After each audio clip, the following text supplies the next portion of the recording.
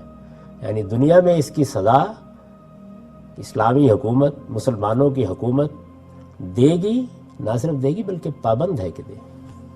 چنانچہ ہماری فقہ میں اگر آپ پڑھیں تو ارتداد کی سزا کے بارے میں تو خیر کوئی بحث نہیں ہے، باقی جرائم کے بارے میں بھی مسلمانوں سے یہ تقاضا کیا گیا ہے کہ ان کی حکومت کو ایسی افواج بنانی چاہیے جو مسلسل اس کام کو دنیا میں انجام دیتی رہے. یعنی یہ نیکی خیر کا کام یا اپنی ایک ذمہ داری ادا کرنے کا کام انجام پانا ہی چاہیے. یہ بات اگر واضح ہو گئی ہے، یعنی موقف واضح ہو گیا، میں اگرچہ اس کی تفصیل اس سے پہلے کر چکا ہوں لیکن میں نے حوالہ اس لیے دیا کہ یہ بحث سمجھ میں آ جائے. تو اس پر میں کیا کہہ رہا ہوں؟ میں نے یہ عرض کیا ہے کہ شرک، کفر اور ارتداد یقیناً سنگین جرائم ہے، لیکن ان کی سزا کوئی انسان کسی دوسرے انسان کو نہیں دے سکتا. یعنی قرآن مجید سے یہ بات بالکل واضح ہو جاتی ہے. پہلی بات بھی بالکل واضح ہو جاتی ہے کہ شرک، کفر اور ارتداد سنگین جرائم ہے، اور دوسری بات بھی بالکل واضح ہو جاتی ہے کہ ان کی سزا کوئی انسان کسی دوسرے انسان کو نہیں دے سکتا. یعنی گویا میں عام فقہی نقطہ نظر کے بالکل برخلاف یہ عرض کرنے کی جسارت کر رہا ہوں کہ یہ جرائم دنیا میں مستلزم سزا جرائم نہیں. ان کو اللہ تعالیٰ نے اپنے ساتھ متعلق رکھا ہے. شرک، کفر اور ارتداد یقیناً سنگین جرائم ہے، لیکن ان کی سزا کوئی انسان کسی دوسرے انسان کو نہیں دے سکتا. یہ خدا کا حق ہے. یعنی جرائم ہے، لا رہا ہے، اس میں کوئی شبہ نہیں ہے، لیکن سزا کا حق کس کو ہے؟ اللہ تعالیٰ کو. مجھے یا آپ کو حق نہیں ہے. وہ دو بنیادیں جن پر ہم سزا دیتے ہیں، یعنی دنیا میں کسی کا حق تلف کر لیا گیا، دنیا میں کسی کی جان، مال، آبرو کے خلاف زیادتی کا ارتکاب کیا گیا یا امکان ہے کہ زیادتی کا ارتکاب ہوگا، تو پریونشن کے لیے بھی بعض اوقات سد ذریعہ کہتے ہیں جس کو ہماری فقہی اصطلاح میں سزائیں دی جاتی ہیں، یا لوگوں کو روکا جاتا ہے یا ان کو حوالات میں ڈال دیا جاتا ہے.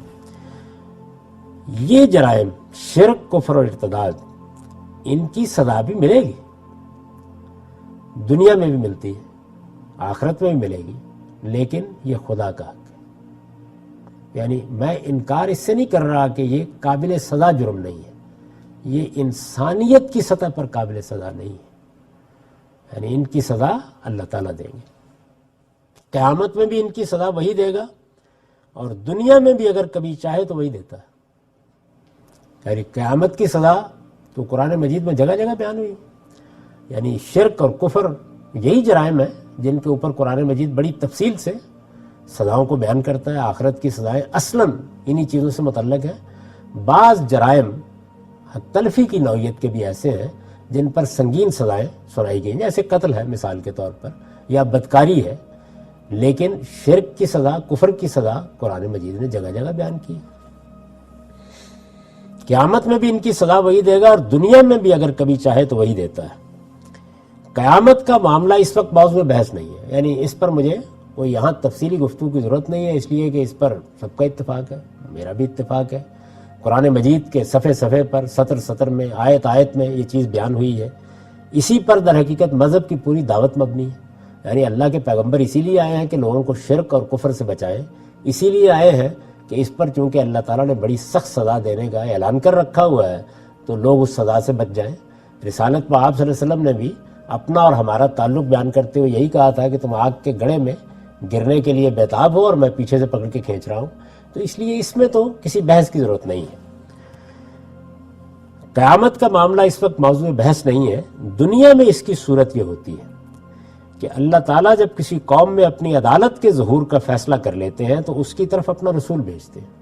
عدالت کے ظہور کا فیصلہ کر لیتے ہیں، یعنی یہ بتانا چاہتے ہیں کہ میں جو اپنے پیغمبروں کی وساطت سے بار بار توجہ دلا رہا ہوں کہ میری عدالت قیامت میں برپا ہوگی. سورہ فاتحہ ہم پڑھتے ہیں تو اللہ تعالیٰ کی صفات کا ذکر کرتے ہوئے الحمدللہ رب العالمین الرحمن الرحیم، اس کے بعد مالک یوم الدین، یعنی وہ بدلے کے دن کا مالک ہے. تو پیغمبر اسی کی منادی کرنے کے لیے آتے ہیں کہ ایک دن یہ ساری بادشاہی ختم ہو جائے گی اور بالکل بے یار و مددگار شاہ و گدا اس پروردگار کی عدالت میں کھڑے ہوں گے اور وہاں فیصلہ سنایا جائے گا. یہ جرائم ہے جو سب سے بڑھ کر وہاں موضوع بنیں گے اور اللہ تعالیٰ ان کی سزا دیں گے۔ تو قیامت کے معاملے میں تو یہ بحث نہیں ہے، لیکن یہ عدالت جو قیامت میں ظہور پذیر ہونی ہے، اس عدالت کو اللہ تعالیٰ دنیا میں بھی کبھی کبھی دکھاتے ہیں۔ کیوں دکھاتے ہیں اس پر میں بہت تفصیل سے گفتگو کر چکا ہوں۔ یعنی گویا یہ اتمام حجت کا ذریعہ بنتی ہے۔ اللہ نے عقل دی، علم دیا، شعور دیا، اس کی بنیاد پر مصلحین نے، مجددین نے آ کر لوگوں کو متنبع کیا، انبیاء نے آ کر دعوت دی۔ انسان نہیں مانتا تو اس کو پھر دنیا میں اس عدالت کا ظہور دکھا دیا جاتا ہے۔ اس کے بعد میں نے اس کو تعبیر کیا میزان میں کہ یہ بالکل ایسے ہی ہے جیسے سائنس میں ایک سائنسدان بہت سے شواہد نظائر پیش کرنے کے بعد اپنا مدعا بیان کرتا ہے اور پھر اس کو معمل میں، لیبارٹری میں میز کے اوپر لا کے دکھا دیتا ہے۔ تو یہ بالکل ایسے ہی ہے، یعنی اللہ تعالیٰ بھی ایسے ہی کرتے ہیں۔ وہ عدالت جس کے لیے عقلی دلائل دیے جا رہے تھے، اب اسے ایک محسوس واقعہ بنا دیا جاتا ہے، ہو جاتی ہے، انسان اس کو دیکھ لیتا ہے۔ دنیا میں اس کی صورت یہ ہوتی ہے کہ اللہ تعالیٰ جب کسی قوم میں اپنی عدالت کے ظہور کا فیصلہ کر لیتے ہیں تو اس کی طرف اپنا رسول بھیجتے ہیں۔ یہ رسول اس قوم پر اتمام حجت کرتا ہے، یہاں تک کہ کسی کے پاس خدا کے حضور میں پیش کرنے کے لیے کوئی عذر باقی نہیں رہتا۔ اس کے بعد خدا کا فیصلہ صادر ہے، اور جو لوگ اس طرح اتمام حجت کے بعد بھی کفر و شرک پر اصرار کریں، جو لوگ اس طرح اتمام حجت یعنی جو طریقہ بیان کیا گیا ہے کہ اللہ کا رسول آیا، اس کی طرف سے حق واضح کر دیا گیا، کسی کے پاس کوئی عذر باقی نہیں رہا، جو لوگ اس طرح اتمام حجت کے بعد بھی کفر و شرک پر اصرار کریں انہیں اسی دنیا میں سزا دی جاتی ہے۔ یہ ایک سنت الہی ہے، یعنی اللہ تعالیٰ کا طریقہ ہے۔ اللہ تعالیٰ جس طریقے سے انسانوں کے ساتھ معاملہ کرتے ہیں اس کو قرآن مجید میں سنت اللہ سے تعبیر کیا گیا، اللہ کی سنت، اللہ کا طریقہ۔ یہ ایک سنت الہی ہے جسے قرآن نے اس طرح بیان فرمایا ہے کہ ہر قوم کے لیے ایک رسول ہے، پھر جب ان کا رسول آ جاتا ہے تو ان کے درمیان انصاف کے ساتھ فیصلہ کر دیا جاتا ہے اور ان پر کوئی ظلم نہیں کیا جاتا۔ یہ سورہ یونس میں جو قرآن مجید کی 10ویں سورہ ہے، 47 نمبر آیت کا ترجمہ ہے۔ اس میں یہ واضح کر دیا گیا ہے کہ فَإِذَا جَاءَ رَسُولٌ قُضِيَ بَيْنَهُم بِالْقِسْطِ وَهُمْ لَا يُظْلَمُونَ۔ گویا یہ ایک قاعدہ کلیہ ہے، اللہ کی سنت ہے، اور بعض جگہوں پر بڑی صراحت کے ساتھ یہ کہا ہے کہ لَن تَجِدَ لِسُنَّتِ اللَّهِ تَبْدِيلًا، اللہ کی سنت میں تم کبھی کوئی تبدیلی نہیں دیکھو گے۔ جب بھی رسول آئے گا اللہ کی عدالت کا ظہور ہوگا اور پھر اللہ تعالیٰ کفر اور شرک کی سزا دے گی اسی دنیا میں۔ اس کی نوعیت بالکل وہی ہے، یعنی یہ کس نوعیت کا معاملہ ہے جو اللہ تعالیٰ کرتے ہیں؟ میں نے عرض کیا سنت الہی ہے، اللہ کا طریقہ ہے، لیکن کس نوعیت کا معاملہ ہے سمجھانے کے لیے میں نے چند مثالیں دی۔ اس کی نوعیت بالکل وہی ہے جو اسماعیل علیہ السلام کی قربانی اور واقعہ خضر میں ہمارے سامنے آتی ہے۔ یعنی دیکھیے نا، اللہ تعالیٰ اپنے پیغمبر کو ایما فرماتے ہیں جس سے وہ یہ مطلب سمجھتے ہیں کہ مجھے اپنے بیٹے کو قربان کر دینا چاہیے۔ اب یہ کام میں تو نہیں کر سکتا، یعنی ایک پیغمبر کے ساتھ ایک معاملہ اللہ تعالیٰ نے کیا ہے، مجھے اگر خواب میں ایسا کوئی اشارہ ہو تو میں یہ کام نہیں کر سکتا۔ یہ میں فرق سمجھا رہا ہوں کہ اللہ تعالیٰ کے جو خاص معاملات ہوتے ہیں ان میں اور عمومی قوانین میں کیا فرق ہے۔ اس کی نوعیت بالکل وہی ہے جو اسماعیل علیہ السلام کی قربانی اور واقعہ خضر میں ہمارے سامنے آتی ہے، اس کا عام انسانوں سے کوئی تعلق نہیں ہے۔ وہاں بھی دیکھیے، یعنی وہ یہ کہتے ہیں، خضر کا نام روایتوں میں آ گیا ہے، میں نے اپنا نقطہ نظر بیان کر دیا ہے کہ اللہ تعالیٰ کے فرشتوں میں سے ایک فرشتے، کارکنان قضاء و قدر میں سے ایک کارکن تھے، اور اللہ تعالیٰ نے جو کچھ فرشتے ان کے حکم کے تحت کر رہے ہیں اس سے پردہ اٹھا دیا تھوڑی دیر کے لیے، اور یہ بتا دیا کہ معاملات اس طرح سے ہو رہے ہیں۔ تو انہوں نے ایک بے گناہ کو بظاہر یعنی مستقبل کے اندیشے سے قتل کر دیا۔ بیان ہوا ہے نا قرآن مجید میں، نفس زکیہ، قرآن مجید بھی یہ تعبیر اختیار کرتا ہے۔ بظاہر کوئی جرم نہیں کیا، وہ کوئی ایسا معاملہ نہیں کر بیٹھا تھا کہ جو سامنے آ گیا ہو، انہوں نے کہا کہ اس کا اندیشہ تھا کہ یہ اپنے والدین کے لیے ایک مصیبت بن جائے گا، تو اللہ تعالیٰ نے اس کو ختم کر دیا اور اب انہیں نیول بدل دیا جائے گا اس کا۔ اچھا، یہ ایک معاملہ کیا گیا ہے۔ میں اٹھوں اور میں یہ کہوں کہ میں نے اپنے علم سے اندازہ کر لیا ہے کہ یہ فلاں بچہ والدین کے لیے بہت خطرناک ثابت ہونے والا ہے، اس لیے میں بھی اس کو قتل کر دیتا ہوں۔ اس کا عام انسانوں سے کوئی تعلق نہیں ہے۔ ہم جس طرح کسی غریب کی مدد کے لیے اس کی اجازت کے بغیر اس کی کشتی میں شگاف نہیں ڈال سکتے، وہ ڈال دیا تھا انہوں نے۔ کسی بچے کو والدین کا نافرمان دیکھ کر اس کو قتل نہیں کر سکتے، نافرمان دیکھ کر بھی، وہاں تو اندیشے کی بنیاد پر ہو گیا، نافرمان دیکھ کر بھی اس کو قتل نہیں کر سکتے۔ اپنے کسی خواب کی بنیاد پر ابراہیم علیہ السلام کی طرح اپنے بیٹے کے گلے پر چھری نہیں رکھ سکتے۔ اسی طرح کسی شخص کو اس کے شرک، کفر یا ارتداد کی سزا بھی نہیں دے سکتے۔ یعنی یہ جرائم اپنی جگہ، لیکن ان کی سزا کا حق اللہ تعالیٰ نے اپنے ہی پاس رکھا ہے، الا یہ کہ وحی آئے، یعنی اللہ تعالیٰ پھر ایک مرتبہ وحی کا سلسلہ شروع کر دے اور خدا اپنے کسی رسول کے ذریعے سے براہ راست اس کا حکم دے۔ یعنی انسانوں کے ذریعے سے بھی یہ کرایا جاتا ہے، لیکن اللہ تعالیٰ پھر اس کا براہ راست حکم دیتے ہیں۔ ان کے عمومی قانون اور ان کی شریعت میں اس کی گنجائش نہیں ہے، وہاں براہ راست حکم دیں گے۔ اور براہ راست حکم اللہ تعالیٰ کیسے دیتے ہیں؟ اپنے کسی رسول کی وساطت سے۔ ہر شخص جانتا ہے کہ رسول اللہ صلی اللہ علیہ وسلم کے بعد اس کا دروازہ ہمیشہ کے لیے بند ہو چکا ہے۔ میں نے اس کی زیادہ توضیح نہیں کی، اس کی وجہ یہ ہے کہ تمہیدی مباحث میں جہاں میں نے امام حمید الدین فراہی کا تعارف کرایا ہے، وہاں میں بیان کر چکا ہوں کہ یہی وہ شاہ کلید ہے جس سے یہ مسئلہ حل ہوا ہے۔ گویا انہوں نے یہ بتا دیا ہے، تو قانون اتمام حجت کیا ہے، اس سے کیا فرق پڑتا ہے، قرآن مجید کے فہم میں اس سے کیا تبدیلی آتی ہے، اس پر بڑی تفصیلی بحث کر چکا ہوں میں۔ یہ مباحث میرے بہت سے لیکچرز میں بھی موجود ہیں، اور بہت سی جگہوں پر میں نے میزان میں بھی اس پر تفصیلی بحث کی، اس کو سنا بھی جا سکتا ہے، پڑھا بھی جا سکتا ہے۔ تو اس لیے میں نے مختصر طریقے پہ یہ بتا دیا ہے کہ یہ بات طے ہے کہ یہ تینوں جرائم، شرک، کفر اور ارتداد، قابل سزا ہے، لیکن یہ کون دے گا؟ اللہ تعالیٰ قیامت میں دے گا، قرآن مجید میں بیان ہوا ہے۔ وہ عفو درگزر فرمائے، معاف کر دیں، یہ ان کا حق ہے، لیکن اللہ تعالیٰ دے گا۔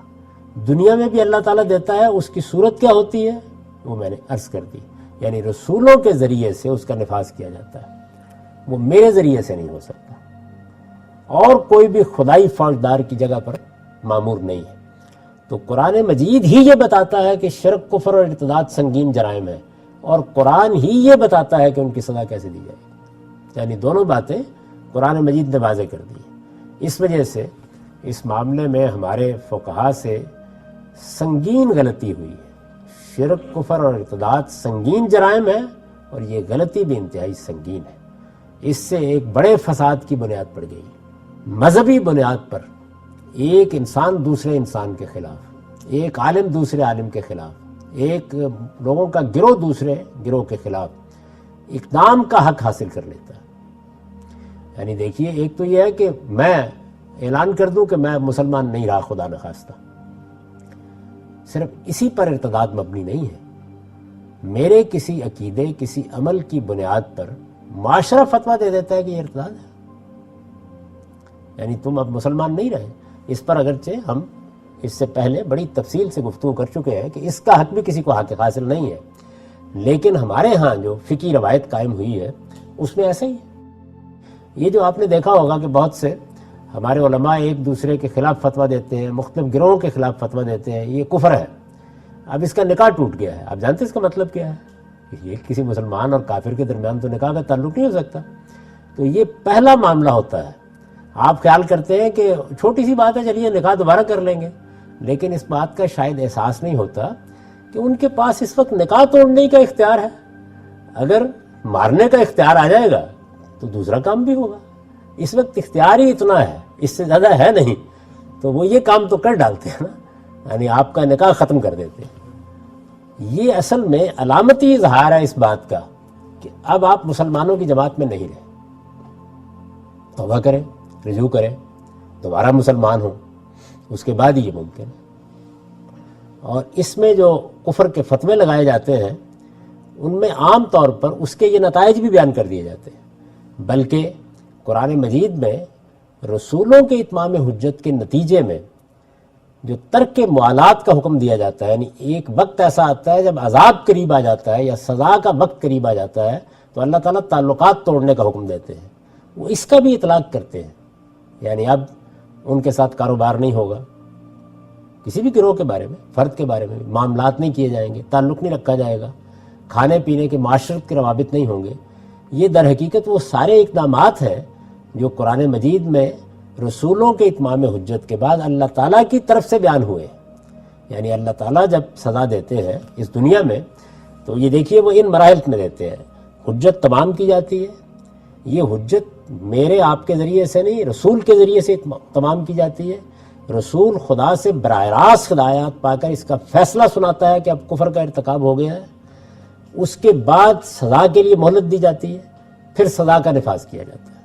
سزا کے نفاذ کی دونوں صورتیں ہوتی ہیں، یعنی وہ اللہ اپنے فرشتوں کے ذریعے سے بھی دیتے ہیں، جیسے کہ قوم عاد کو دی، قوم سمود کو دی، قوم صالح کو دی، وہ انسانوں کے ذریعے سے بھی دی جاتی ہے، جیسے محمد رسول اللہ کے ساتھیوں کے ذریعے سے دی گئی، اور یہ کہا گیا کہ یعذبہم اللہ بایدیکم، اللہ تعالیٰ تمہاری تلواروں سے، تمہارے ہاتھوں سے سزا دے گا۔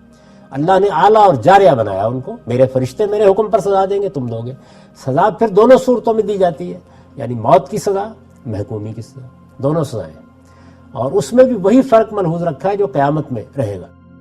قیامت میں یہ بتایا گیا ہے کہ اگر کسی نے جانتے بوجھتے شرک کا ارتکاب کیا ہے تو پھر کوئی امکان نہیں معافی کا۔ چنانچہ یہاں بھی مشرکین کو، یعنی وہ لوگ کہ جو شرک کا اقرار کرتے ہوئے مذہب کی حیثیت سے شرک کو اختیار کر لیتے ہیں، ان کو موت ہی کی سزا دی گئی ہے۔ جو مشرک نہیں ہے، توحید کو ماننے والے ہیں، جیسے وہاں اعلان کیا گیا کہ قیامت میں ان کے ساتھ عفو درگزر کا معاملہ ہوگا، یہاں بھی ایسا ہی کیا گیا ہے کہ ان کو محکومی کی سزا دی گئی ہے۔ تو سزائیں بھی دونوں ہیں، اور یہ فرشتوں کے ذریعے سے بھی دی جاتی ہے اور انسانوں کے ذریعے سے بھی، جیسے صحابہ کرام کے ذریعے سے دی گئی۔ یہ صرف اللہ کا حق ہے۔ دنیا میں نے عرض کر دیا کہ وہ کس طرح دیتا ہے، قیامت میں بھی دے گا۔ انسانوں کا حق نہیں ہے۔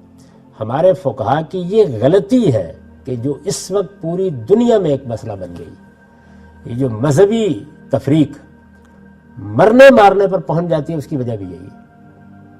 یعنی اس کے بعد صرف اتنا ہی مسئلہ رہ جاتا ہے باقی کہ کون سی اتھارٹی دے گی۔ یعنی یہ تو طے ہو گیا نا کہ شرک بھی جرم مستلزم سزا ہے، کفر بھی جرم مستلزم سزا ہے، ارتداد بھی جرم مستلزم سزا ہے، یہ فیصلہ ہو گیا۔ اب یہ فیصلہ ہو جانے کے بعد دے گا کون؟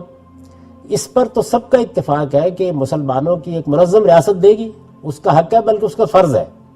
یعنی جہاد بھی اس کا فرض ہے تاکہ وہ غیر مسلموں کو محکوم بنا کر رکھے، اور ارتداد کی سزا دینا بھی اس کا فرض ہے۔ ارتداد کو ہماری فقہ من جملہ حدود شامل کرتی ہے۔ اس وقت ملیشیا میں جو مذہبی لوگ ہیں، یہاں تو ایک بڑی منظم مذہبی جماعت بھی موجود ہے، وہ حدود کے نفاذ کی مہم چلا رہی ہے، کئی برس سے چل رہی ہے۔ تو اگر آپ یہاں مسجدوں میں جائیں گے تو جو مسجدیں زیادہ تر ان لوگوں کے اہتمام میں ہیں، اگرچہ ان پر بھی ریاست کا کنٹرول ہے لیکن ریاست اس معاملے میں مداخلت نہیں کر رہی، وہاں بڑے بڑے چارٹ آپ کو لگے ہوئے ملیں گے جن میں 7 حدود لکھے ہوئے، 5 سے تو ہم واقف ہیں، یعنی میں نے بھی بیان کیا ہے ان کو۔ محاربہ اور فساد کی سزائیں قرآن نے بیان کی ہیں، زنا کی سزا قرآن نے بیان کی ہے، چوری کی سزا قرآن نے بیان کی ہے، قتل کی سزا قرآن نے بیان کی ہے، قذف کی سزا قرآن نے بیان کی ہے۔ یہ 5 تو واضح ہیں، 2 اس کے ساتھ مزید، ایک شراب نوشی اور دوسرے ارتداد۔ تو سب سے زیادہ تباہش جس چیز سے ہے سوسائٹی کو، وہ ارتداد کی سزا ہے، اس لیے کہ جدید ذہن تو اس کو سننے کے لیے بھی تیار نہیں ہے کہ کسی آدمی کے مذہب چھوڑ دینے کے نتیجے میں آپ اس کی گردن مار دیں گے۔ یعنی کوئی اور سزا دینا نے جس جگہ اس غلطی کے نتیجے میں صورتحال پہنچا دی ہوئی ہے۔ یہی وجہ ہے کہ اس وقت اسلامی حکومت لوگوں کے لیے ایک ڈراؤنا خواب بن کے رہ گئی۔ یعنی ان کو یہ محسوس ہوتا ہے کہ جیسے ہی علماء کے پاس اقتدار آئے گا تو اس کے بعد عدالتیں لگ جائیں گی۔ یعنی صرف وہ ان جرائم پر تو اتفاق ہے جن کا ذکر میں پہلے کر چکا کہ جن میں کسی کی حق تلفی ہوتی ہے، ریاست وجود میں آتی ہے اس لیے، لیکن یہ اس کی سزائیں بھی دیں گے، شرک کی بھی دیں گے، کفر کی بھی دیں گے، ارتداد کی سزائیں بھی دیں گے۔ یہ ظاہر ہے مذہبی جرائم ہے اگر آپ غور کریں، یعنی ہر لحاظ سے مذہبی جرائم ہے، اور اس کے نتیجے میں ایک تصور پیدا ہوتا ہے کہ کچھ لوگ خدائی فوجدار ہیں جن کو اصل میں ہمارے اوپر یہ حق دے دیا گیا ہے کہ وہ ہمارا محاسبہ کریں، گویا ایک اخلاقی احتساب قائم کرنے کا حق ان کو دیا گیا ہے۔ اور مذہبی جرائم کی سزا وہ اسی طرح دیں گے جس طرح اللہ تعالیٰ دے گا۔ یہ وہ چیز ہے جس کو میں نے واضح کیا۔ میں نے یہ عرض کیا ہے کہ یہی وہ سب سے بڑا مسئلہ ہے جو اس وقت مسلمانوں کی سیاست اور مسلمانوں کی تہذیب کا المیہ بن گیا ہے۔ یہ حقیقت ہے کہ اس کو اب بیان کرنا لوگوں کے لیے مشکل ہو رہا ہے، بہت ذکر بھی نہیں کرتے۔ یہاں تو خیر ہو رہا ہے برملا، ہمارے یہاں زیادہ ذکر نہیں کرتے، بلکہ ضیاء الحق صاحب کے زمانے میں جو حدود نافذ کیے گئے ان میں بھی اس کا ذکر نہیں کیا گیا، لیکن بہرحال یہ مسئلہ ایسے ہی موجود ہے۔ جب آپ پوچھیں گے تو یہ بتایا جائے گا۔ اب جو میں نے کہا تھا کہ جو ہمارا مذہبی بیانیہ ہے تو اس میں یہ چیز پڑھائی جائے گی نا، یہ بتایا جائے گا کہ شرک، کفر، ارتداد قابل سزا جرائم۔ بحث صرف اس میں ہوتی ہے کہ وہ اتھارٹی کون سی ہے۔ تو ایک گروہ مثال کے طور پر داعش کی حیثیت سے دولت اسلامیہ قائم کر لیتا ہے، وہ کہتا ہے کہ میرے پاس اتھارٹی آ گئی ہے۔ ایک گروہ طالبان کی حکومت قائم کر لیتا ہے، وہ یہ کہتا ہے کہ میرے پاس اتھارٹی آ گئی ہے۔ اچھا، ایک منظم گروہ کسی خاص علاقے میں بغاوت کر کے اپنے ہاں ایک ڈھیلا ڈالا نظم قائم کر لیتا ہے، جیسا بھی آپ کہہ سکتے ہیں، وہ بھی کہتا ہے کہ میرے پاس اتھارٹی آ گئی ہے۔ تو یہاں اصل میں جو بحث اس وقت ہے وہ یہ نہیں ہے کہ یہ جرائم قابل سزا نہیں ہے، بحث اس پر ہے کہ ان جرائم کی سزا دینے والی اتھارٹی کیا وجود میں آ گئی ہے۔ تو ہمارے ہاں اگر فرض کر لیجئے کہ جن لوگوں سے یہ تقاضا کیا جاتا ہے، بہت سے لوگ تقاضا کرتے ہیں علماء سے جوابی بیانیہ پیش فرمائیے، تو جوابی بیانیہ وہ کیا پیش فرمائے؟ وہ یہی کہیں گے کہ یہ بات تو بالکل صحیح کہہ رہے ہیں، ان جرائم کی سزا انسانوں کو ملنی چاہیے، لیکن ان کو دینے کے لیے ابھی وقت نہیں آیا یا ابھی ہماری حکومت قائم نہیں ہوئی۔ تو معاملہ مؤخر ہو جائے گا، یا حکومت ہے یا نہیں ہے اس پہ بحث ہو جائے گی، اس کے سوا کوئی اور بات کہی نہیں جا سکتی، کیونکہ یہ چیزیں طے ہیں۔ ان کو جس بنیاد پر چیلنج کیا ہے مدرسہ فراہی کے علماء نے، میں اس کی تفصیل بیان کر چکا ہوں۔ قرآن مجید اس کو کس طرح بیان کرتا ہے، چونکہ یہ بات بہت پہلوؤں سے زیر بحث آ گئی ہے تو یہاں میں نے اس کی زیادہ تفصیل نہیں کی۔ اس پر اب آپ سوالات کرنا چاہتے ہیں کوئی تو کر لیجئے، ورنہ پھر ہم چھٹے نقطے کی طرف بڑھ جائیں گے۔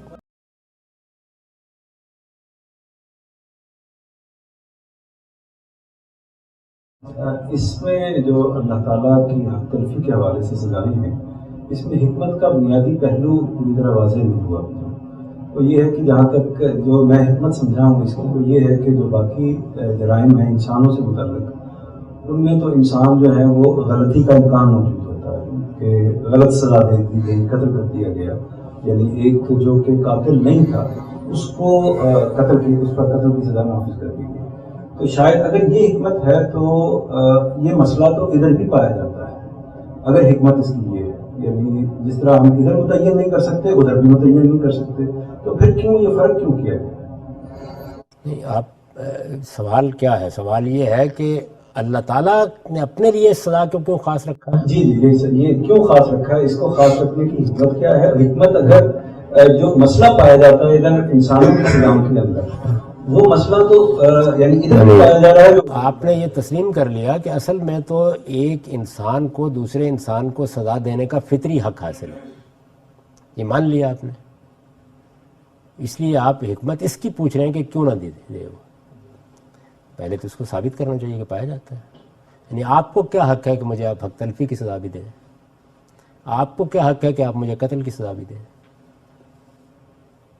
یہ خود انسانوں کا ایک نظم ہے جو انہوں نے اپنی حفاظت کے لیے قائم کیا ہے۔ تو پہلی چیز تو یہ ہے کہ یہ حق کوئی فطری حق نہیں ہے، یعنی ایسا نہیں ہے کہ میں نے کسی کی حق تلفی کی ہے تو آپ کو حق حاصل ہو گیا۔ انسانوں نے باہمی طور پر یہ طے کر کے ریاست کو وجود بخشا ہے۔ اس پر میں نے تفصیل سے ابتدا میں بحث کر دی تھی کہ انسانوں نے آپس میں طے کر کے بڑی مشکل سے ریاست کے ایک ادارے کا یہ حق مصلحتاً مانا ہے۔ یہ کوئی خدائی حق نہیں ہے جو ریاست کو حاصل ہے، اس کے حق میں کوئی دلیل نہیں ہے، یہ انسانوں کا دیا ہوا حق ہے۔ تو اس وجہ سے انسانوں کے اس دیے ہوئے حق کی حکمت کیا ہے؟ اس کی حکمت ہے انسان کو اختیار کے سوء استعمال سے روکنا۔ یعنی ایک آدمی نے دنیا میں جب اپنے اختیار کا غلط استعمال کر کے کسی کو قتل کر دیا تو دنیا کے نظم کو قائم رکھنے کے لیے ہم یہ اقدام کرتے ہیں، اور یہ ہم انسانوں نے مل کے طے کیا ہے کہ ہم ایسا کریں گے۔ اللہ تعالیٰ نے بھی اس کی تصویب فرما دی کہ تمہارا نظم قائم ہو جائے تو تم کو چاہیے کہ ایسے مجرموں کو سزا دو. تو میں نے اس پر بحث کر کے بتایا ہے کہ قانون کی بنیاد، یعنی قانون مجھ پر نافذ ہونا ہے نا، اس کی بنیاد الہی نہیں ہے، خدائی نہیں ہے، اس کی بنیاد یہ مصلحت ہے، اس پر قائم ہے یہ قانون. یعنی ہم نے ایک قبائلی سطح کے نظام سے اس کو اٹھایا کہ اگر کوئی شخص کسی کی حق تلفی کرتا ہے یا کسی کی جان مال آبرو کے خلاف زیادتی کرتا ہے تو ہم اسے روکیں گے، اور یہ ہم سب کا اتفاق ہے کہ ہم روکیں. تو یہ در حقیقت ہمارے آزادانہ فیصلے نے یہ حق ہم کو دیا ہے. اسی وجہ سے علم سیاست میں یہ بحث شروع ہو گئی. آپ جانتے ہیں کہ مغربی مفکرین نے اس پر بڑی تفصیلی بحثیں کی کہ کیا یہ ایک سوشل کانٹریکٹ ہے جو وجود میں آ جاتا ہے، یہ اگر سوشل کانٹریکٹ ہے تو کن کے درمیان وجود میں آتا ہے، یا یہ کوئی فطری حق ہے جو انسانوں کو حاصل ہو گیا ہے، یا ریاست کے بغیر بھی دنیا کا نظم چلایا جا سکتا ہے. یہ معلوم ہے کہ خوارج ریاست کے قائل نہیں تھے. یہ بھی معلوم ہے کہ مارکسزم کو بھی یہ خیال تھا کہ اب ایک اسٹیٹ لیس سوسائٹی قائم کر سکتے ہیں. تو اس کے خلاف ایک ہی استدلال ہے، اور وہ یہ ہے کہ انسان کی جبلتیں اس طرح کی واقع ہوئی ہیں کہ اس کے روکنے کے لیے ہمیں یہ حق حاصل ہوتا ہے. اور اس کی اللہ تعالیٰ تردید بھی کر سکتے تھے، تصویب بھی کر سکتے تھے. انہوں نے اس کی تصویب فرما دی. تو بحث یہ ہے کہ یہ حق ہی کس بنیاد پر حاصل ہے. کچھ یہ کہ یہ دیکھا جائے کہ دوسرا حق کیوں حاصل نہیں. یہ کلیئر ہوگی بات. اس میں آگے بات یہ ہے کہ کیا اگر ہماری اجتماعیت یعنی انسانوں کی جو اجتماعیت ہے وہ یہ فیصلہ کرے کہ شرک، ارتداد اور کفر کے حوالے سے جو سزائیں ہیں وہ ہم انسانوں کو تفویض کر سکتے ہیں، تو کیا وہ یہ فیصلہ کرنے کا حق رکھتی؟ یہ کس بنیاد پر کریں گے؟ یہی وہ بنیادی چیلنج ہو گئی. اسی بنیاد پر جس بنیاد پر وہ تو یہ تھی کہ اس آدمی کا حق تلف ہو گیا، دنیا میں اس سے فساد پیدا ہو رہا ہے، اس لیے اس کو روکنا ہے. اس آدمی کو مارا ہے، وہ تو ریاست کے وجود میں آنے کا مقصد ہے. اس وقت بھی دنیا کے اندر جو تمام ریاستوں میں، دنیا میں جو جدید ریاستیں قائم ہوئی ہیں، ان میں جو بحث ہے وہ کیا بحث ہے؟ وہ بحث یہی ہے کہ آپ کسی اخلاقی گناہ کے اوپر سزا دینے کا حق نہیں رکھتے، جس کو آپ فریڈم کہتے ہیں. مغرب میں اس کی اصل اصولی بنیاد یہ ہے، کسی اخلاقی کوتاہی پر انسان کو سزا دینے کا حق کیسے حاصل کر سکتا ہے؟ وہ کہتے ہیں کہ کسی دوسرے انسان کے خلاف جرم کا ارتکاب ہونا چاہیے. تو یہ ناگزیر برائی کے طور پر قبول کیا جا رہا ہے. کریں گے کیسے؟ کسی ریاست کو تو مجھے اور آپ کو روزانہ ایک گلاس روح افزا پینے کا حکم دینے کے لیے بھی پہلے بتانا پڑے گا کس بنیاد پر کریں گے. جو میں نے جواب دیا وہ یہ ہے کہ آپ اس طرح نہیں کر سکتے کہ ہمیں مطلق حق حاصل ہے. نہیں، جتنا حق ہم دے رہے ہیں اس پر بحث ہو سکتی ہے کہ یہ بھی چھین لیا جائے. ادھر سے نہیں بحث ہو سکتی. جتنا بڑی مشکل سے دیا ہے اس پر بھی بحث ہو سکتی ہے، اس لیے کہ وہ مصلحت سے پیدا ہوا ہے. اس میں کیا مصلحت ہے؟ یعنی جو بات سمجھنی چاہیے وہ یہ ہے کہ وہ ہماری باہمی مصلحت سے پیدا ہوا ہے. وہ بڑی مشکل سے ہم نے قبول کیا. جدید ریاست بتدریج اس کو کم کر رہی ہے. اگر آپ غور کریں تو انسان اب قانون سازی میں کم کر رہا ہے اس چیز کو. کیوں؟ وجہ کیا ہے؟ یہ ایک ناگزیر برائی ہے جسے قبول کیا گیا ہے. فساد کو روکنے کے لیے، فتنے کو روکنے کے لیے، تاکہ ایک انسان کو دوسرے کے ظلم سے محفوظ رکھا جا سکے. تو اب ایک ہی استدلال ہو سکتا ہے کہ اللہ تعالیٰ کے خلاف ظلم کا ارتکاب کیا ہے، بڑے بے بس ہیں اللہ تعالیٰ، تو مجھے اس کو بھی روکنا ہے. یہی استدلال ہو سکتا ہے، اور تو کوئی نہیں ہو سکتا. وہ خود قادر مطلق ہیں، کائنات کے بادشاہ ہیں. میں نے شرک کا ارتکاب کیا، کفر کا ارتکاب کیا، وہ فیصلہ کریں کہ سزا دینی ہے. میرے محتاج ہیں، ریاست کے محتاج ہیں، جب چاہیں میری گردن مروڑ کے پھینک دیں. اچھا، تکوینی طور پر کیا ان کے فرشتے بے بس کھڑے ہوئے ہیں؟ اس لیے یہ بے بنیاد بات ہے کہ یہ حق کسی اور کو بھی حاصل ہے. وہ بادشاہ کائنات ہے. شرک ظلم عظیم ہے، میں نے اس کا ارتکاب کیا ہے، جب چاہے سزا دے دیں. اور میں کیا جانتا ہوں کس کس کو دے رہے ہیں؟ دیں، وہ بھی دیں گے. اور میں نے عرض کیا کہ دنیا میں جب وہ دیتے ہیں باقاعدہ طریقے پر تو اس کی تفصیل کیا ہے. آخرت میں انہوں نے اعلان کر رکھا ہوا ہے کہ یہ سزائیں ہیں جو شرک اور کفر کی ہیں، یہ اس مظلوم کی مدد ہے جس کے خلاف میں نے زیادتی کر دی ہے، جس کا میں نے حق تلف کر دیا ہے. وہ اس زیادتی کا ازالہ کرانے کے قابل نہیں ہے جس کے لیے ریاست وجود میں آئی ہے. ریاست کا حق قائم ہی یہاں سے ہوا ہے. وہ بے بس ہے، لاچار ہے، مظلوم ہے. اس کا ہاتھ پکڑنے جا رہے ہیں، خدا کا ہاتھ پکڑنے کے لیے جانا ہے. تو اس وجہ سے کوئی بنیاد نہیں، یہ بالکل بے بنیاد بات. لیکن غامدی صاحب ایک چیز بتائیں کہ جیسے کوئی انفرادی طور پہ کرتا ہے تو چلے ٹھیک ہے، لیکن وہ اور لوگوں کو بھی اس میں بگاڑ رہا ہے تو اس کی پھر بھی پکڑ نہیں ہے، مطلب اس کو ہم کچھ نہیں کہہ سکتے. فرض کے ہمارے بچے ہیں، اگر کہ کوئی ایسے شخص کے پاس جا رہے جو شرک کی اور اس چیز کی تعلیم کو بڑھا رہے تو کیا اس کے اوپر بھی اس کے لیے کوئی سزا یا کوئی حد نہیں ہوگی؟ تو بچے چھوٹے تھے تو آپ کان مروڑ سکتی تھی ان کے، اب وہ بڑے ہو گئے، آپ کیا کر سکتے ہیں؟ اب تو بات ہی کرنی پڑے گی. بتانا پڑے گا نا کہ وہ حق آپ کو کس نے دیا. نہیں روکیں گے تو صحیح، اس پر تو میں بڑی تفصیلی گفتگو کر چکا ہوں. یعنی ہم متنبع کریں گے، ہم درخواست کریں گے، ہم سمجھائیں گے، ہم تلقین کریں گے، تعلیم دیں گے.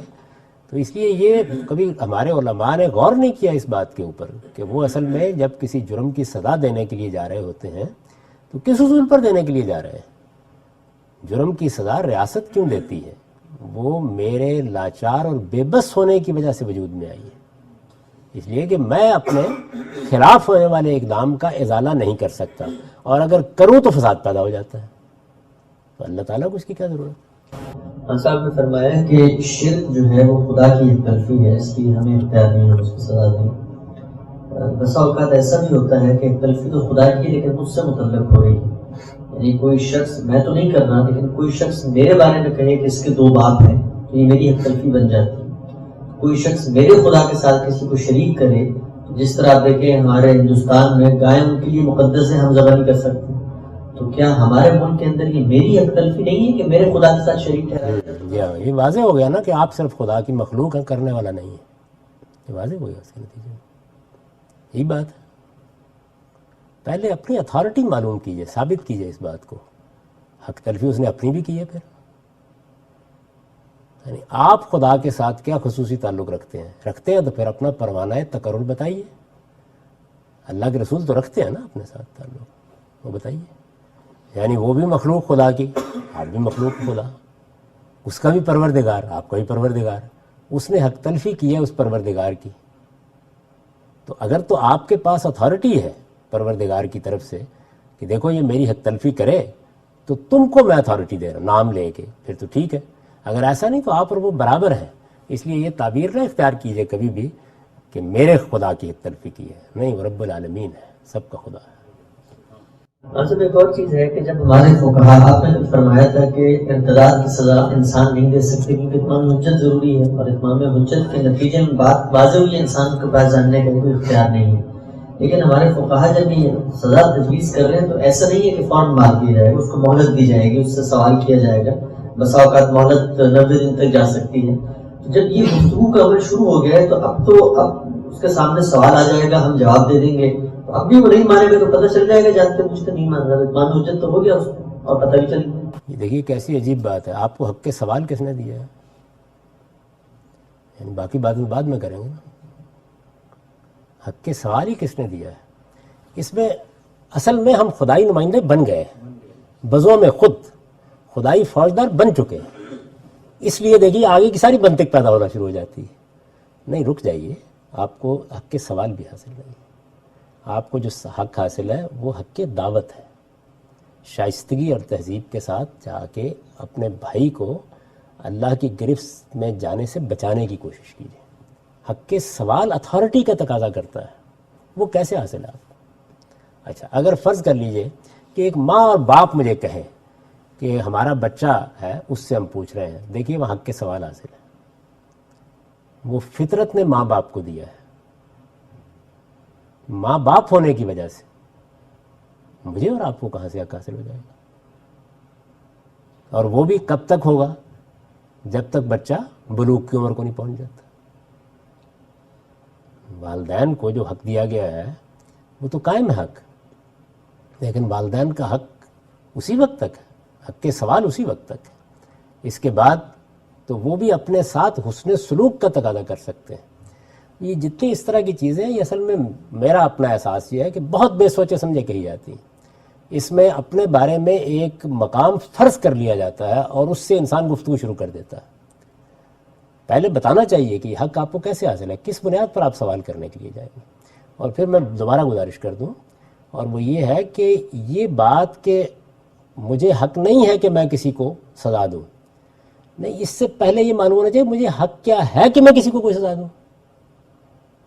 یعنی نہیں کا مطلب تو یہ ہے کہ سزا کا حق تو مجھے ہے ہی مطلقاً، وہ جن سزاؤں کا حق دیا گیا ہے ان کے لیے بھی دلیل چاہیے. بات تو وہاں سے شروع ہوگی. تو میں نے اس جانب توجہ دلائی ہے کہ اصل میں کچھ مظلوموں کو ظالم سے بچانے کے لیے یا ظالم کو ظلم سے روکنے کے لیے لاچار، بے بس اور مجبور انسانوں کی مدد کی اخلاقی قدر ہے اس کے پیچھے، جو ریاست کو وجود میں لاتی اور قانون سازی کا حق دیتی ہے. ان میں سے کون سی چیز خدا سے متعلق کریں گے؟ ارتداد پر قتل کی سزا کے حق میں دلیل یہ بھی دی جاتی ہے کہ ہم دنیا میں یہ قانون بناتے ہیں کہ کوئی شخص ہماری فوج چھوڑ کے دوسرے ملک کی فوج میں چلا جاتا ہے تو ہم کورٹ مارشل کر دیتے ہیں یا کبھی سزا کی موت کی سزا بھی دے دیتے ہیں. تو یہ اصل میں دین ہمارا چھوڑنا ہمیں ہیوملیٹ کرنا ہے، یہ اس کی سزا دی جا رہی ہے. تو یہ ہم دنیا میں بھی دے رہے ہوتے ہیں، اگر ہم نصوص سے ہٹا بھی لیں تو دنیاوی قاعدے کے مطابق بھی ہم دے سکتے ہیں. کس دنیاوی قاعدے کے مطابق؟ فوج میں اپنی مرضی سے بھرتی ہوتا ہوں، جا کے باقاعدہ طور پر پہلے ان کے قوانین کا مطالعہ کرتا ہوں اور اس کے بعد میں اپنے آپ کو فوج کے حوالے کر دیتا ہوں. پھر فوج کے جو قواعد ضوابط ہیں ان کی مجھے پابندی کرنی چاہیے، میں ایک عہد میں بندھا ہوا ہوں. لیکن یہ کس فوج میں لکھا ہوا ہے کہ اگر کوئی آدمی فوج کو چھوڑ کر چلا جائے کسی دوسرے ملک کی فوج میں تو اس بنیاد پر سزا دی جائے گی؟ وہ تو اگر کوئی آدمی اپنے ملک ہی میں فوج کو چھوڑ کر چلا جائے اس طریقے سے اطلاع دیے بغیر تو وہ اس معاہدے کی خلاف ورزی کرتا ہے، اس کو سزا دی جاتی ہے. یہ تو کوئی آدمی مثال کے طور پر ایک جگہ ملازمت کر رہا تھا اور سول ملازمت، اس کو بھی بغیر اطلاع دیے چھوڑ جاتا ہے تو یہ ایک بڑی نامعقول حرکت ہے اور اس پر سزا بھی دی جا سکتی ہے. اس لیے کہ یہاں پھر اس نے جو انسانوں کے مابین ایک معاہدہ ہوا تھا اس کی خلاف ورزی کی ہے اور اس نے بقائمی ہوش و حواس کیا تھا. اللہ تعالیٰ تو اس میں اس انصاف پر کھڑے ہیں کہ وہ ازواج مطہرات کو کہتے ہیں کہ اب چونکہ ہم عام قانون سے ہٹ کر کوئی زائد معاملہ کرنے لگے ہیں پیغمبر کی بیویوں کے ساتھ، تو پہلے آپ کو حق دیا جا رہا ہے کہ آپ چھوڑ کے چلی جائیں. یعنی جو انسانی حقوق ہیں وہ ایک ہی سطح پر قائم رہیں گے، اس سے آگے بڑھ کر ہم اپنے اوپر کوئی پابندی قبول کرتے ہیں، کوئی شرائط قبول کرتے ہیں تو فوج میں جو معاملات کیے جاتے ہیں وہ اس بنیاد پر کیے جاتے ہیں. اور ایسا نہیں ہے کہ وہ بھی کوئی ابدی حق ہوتا ہے، دنیا بھر میں اس پر بھی بحثیں ہوتی رہتی ہیں. یعنی مثال کے طور پر ہمارے ہاں یہ بحث ہوئی ہے کہ کیا فوج کے لوگ اگر کسی جرم کا ارتکاب کرتے ہیں تو سپریم کورٹ کو حق حاصل ہے ان کا محاسبہ کرنے کا یا نہیں؟ یہ بحث ہوتی رہتی ہے. یہ تو گفتگو کا وہ پہلو تھا جو اساسی نکات ہیں، لیکن نتیجے کے لحاظ سے اگر ہم یہ دیکھنا چاہیں تو نتیجہ زیادہ سے زیادہ کیا نکلے گا؟ زیادہ سے زیادہ یہ نکلے گا کہ ایک غلط فیصلہ صادر ہو جائے گا کسی گروہ کے خلاف یا کسی فرد کے خلاف، جس کو اندر یعنی آخرت میں جا کے اللہ تعالیٰ اس کو بیلنس کر دیں گے. کسی کے ساتھ اگر زیادتی ہوگی تو اس کو بیلنس کر دیں گے، لیکن اس کا فائدہ الٹیمیٹ جو ہوگا اگر ہم دوسرے زاویے سے دیکھیں تو فائدہ یہ ہوگا کہ ایک بہت بڑا جرم وہ اس کے آگے بڑھنے کے راستے رک سکتے ہیں، ان کو کنٹرول کیا جا سکتا ہے. اور مزید بڑا یہ کہ اگر ہم اس کو مزید اس کے سسٹم کو اچھا بناتے ہیں، مثال کے طور پر یہ کہ پارلیمنٹ کو یہ اختیار دیتے ہیں کہ وہ کسی گروہ یا کسی فرد کے بارے میں یہ فیصلہ کرے کہ اس کے اوپر یہ سزا نافذ ہونی چاہیے یا نہیں، یا سپریم کورٹ کا ایک بڑا بینچ یا ادارے اس طرح کی تشکیل دے دیے جائیں، تو کیا اس کو اس سے کم بچا نہیں جا سکتا اس میں ہونے والی غلطیوں سے؟ نہیں، میری تو بنیاد یہ ہے ہی نہیں کہ غلطی ہو رہی ہے. میں تو یہ کہہ رہا ہوں آپ کو حق کیسے حاصل ہوا؟ پہلے تو اپنا حق ثابت کیجیے نا کہ ہمیں فلاں اقدام کرنے کا حق ثابت ہو گیا. حق جب آپ کو ملے گا تو اب قانون سازی میں غلطی نہیں ہونی چاہیے. تو یہ جتنی گفتگو یہ غلطی پر ہے، غلطی تو اصل میں پہلے مجھے حق مل جائے گا. یعنی میں ماں باپ بن گیا، ماں باپ کی حیثیت سے مجھے حق حاصل ہو گیا. اب آپ کہتے ہیں کہ ماں باپ بھی بعض اوقات غصے میں آ کے نہایت غلط اقدامات کر ڈالتے ہیں، تو ان کے اس اقدام کو روکنے کے لیے کیا طریقے اختیار کیے جائیں؟ تو پہلے اس کو ثابت کیجئے کہ یہ حق آپ کو حاصل ہو گیا. حق کے قانون سازی پہلے حاصل ہوتا ہے، پہلے آپ کی جورسڈکشن طے ہوتی ہے. کسی عدالت کو بھی یہ حق نہیں. میں نے کل بھی یہ واقعہ سنایا تھا جناح صاحب کا تفصیل کے ساتھ.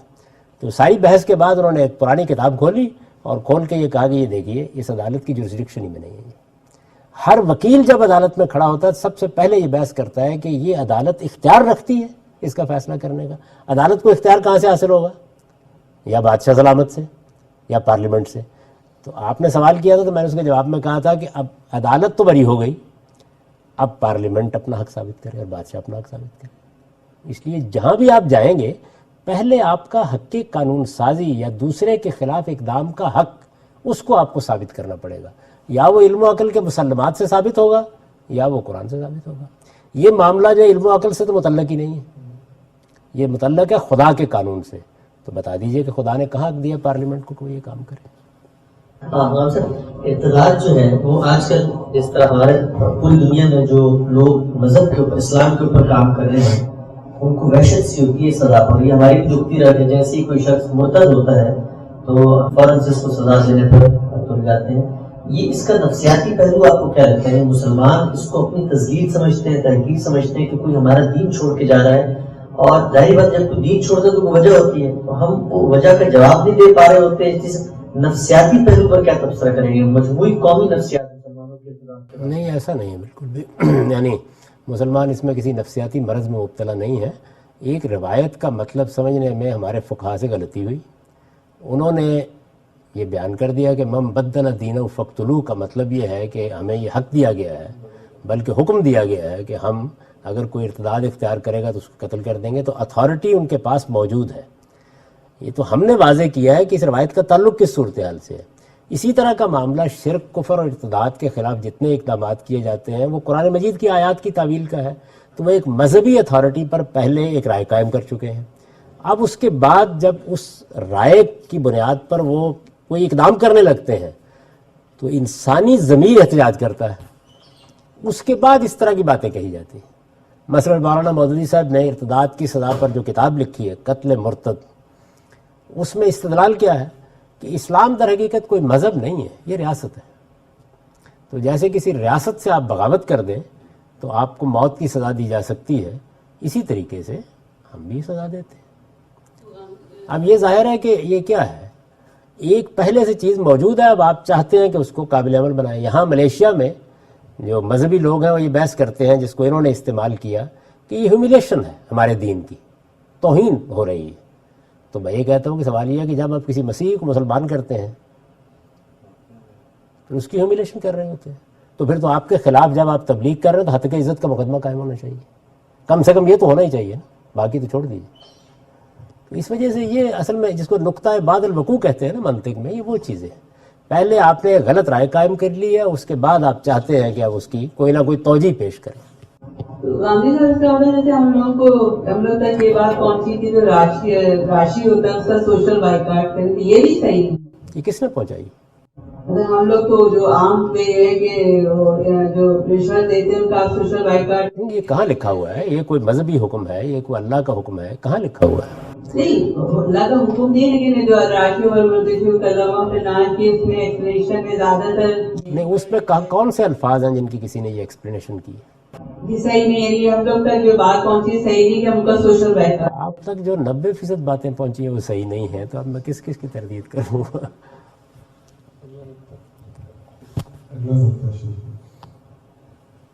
اس کا یعنی خلاصہ یہی ہے، میں عرض کر چکا ہوں کہ اس کے یہ جتنے پہلو جن پر کچھ سوالات بھی اٹھائے گئے ہیں، ان کو میں نے تفصیل سے اس لیے موضوع یہاں نہیں بنایا کہ یہ میں بنا چکا ہوں اس سے پہلے، یعنی بہت تفصیل سے تمہیدی مباحثی میں میں یہ عرض کر چکا ہوں اور یہ بتا چکا ہوں کہ یہ کیسے یہ حقیقت واضح ہوئی، کن مراحل سے گزری، اس کا پس منظر کیا تھا اور اس میں کیا غلطی ہو رہی تھی۔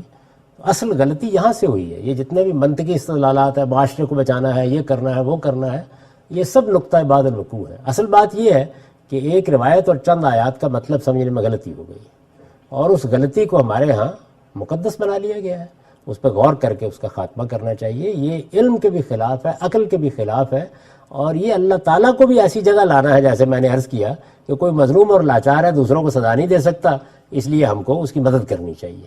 اللہ تعالیٰ فرماتے ہیں نا قتل کے معاملے میں سورہ بنی اسرائیل میں کہ جعلنا لولیہ سلطانہ، یعنی چونکہ وہ مظلوم